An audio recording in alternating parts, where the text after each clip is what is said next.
अस्सलामुअलैकुम अज़ीज़ तुलबा, जैसा कि आप सब अलिफ बा ता जीम दाल रा सीन और शीन लिखना सीख रहे हैं, इनकी एक एक वीडियोज़ ऑलरेडी इस चैनल पे मौजूद हैं, लेकिन आप सब लोग मिस्टेक कर रहे हैं। तो आप सब की मिस्टेक्स दूर करने के लिए हम बड़े कत वाले कलम से दोबारा लिख रहे हैं। लिखने के लिए वही ज़रूरी चीज़ें हैं, सिर्फ आपके पास कोई भी सिंपल इंक, पेन वाली इंक, तख्ती वाली इंक, कोई भी इंक आप यूज़ कर सकते हैं। पेपर कोई भी जो जिसके ऊपर कलम आपका अटके नहीं, रुके नहीं, वो पेपर यूज़ कर सकते हैं, चाहे वो चार्ट पेपर हो, नोटबुक हो, कंप्यूटर शीट हो, या कि आपके पास ग्लॉसी शीट हो, आर्ट कार्ड हो। सिर्फ आपका कलम रुकना नहीं चाहिए। कोई भी पेपर आप यूज़ कर सकते हैं, क्योंकि अभी आप मश्क कर रहे हैं, अभी आप कोई फ़न पारा तैयार नहीं कर रहे। तो इसलिए हम अलिफ बा और ता तक तो दोबारा वीडियो बना चुके हैं। अब फिर हम जीम दाल रे सीन वगैरह लिखेंगे। जीम लिखने के लिए सबसे पहले आपने ऊपर इस तरह से हेड के लिए कत लगाएं।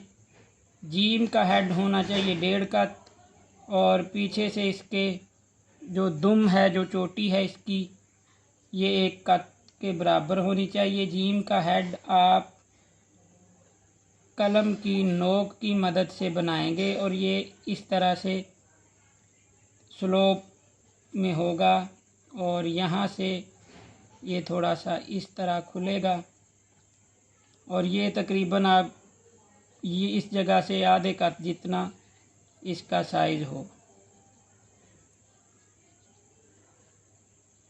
उसके बाद आप आसानी के लिए इसके नीचे कत लगा लें।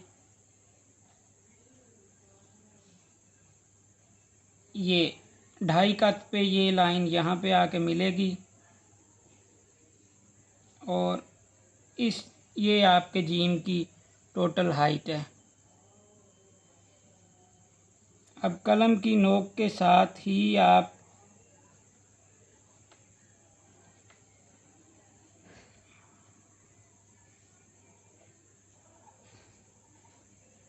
ये आपका जीम यहाँ पे आके मिल चुका है।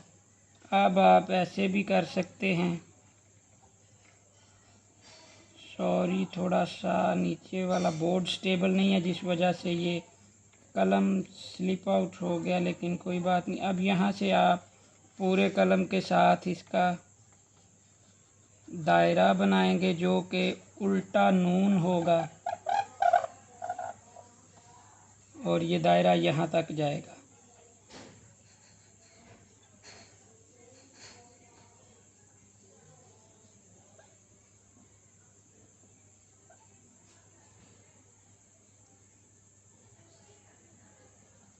ठीक हो गया जी। अब आप इसके अंदर इसका जीम चे हे खे सब इसी तरह है। ये आपका दायरा 3 कत या 3.5 कत होना चाहिए।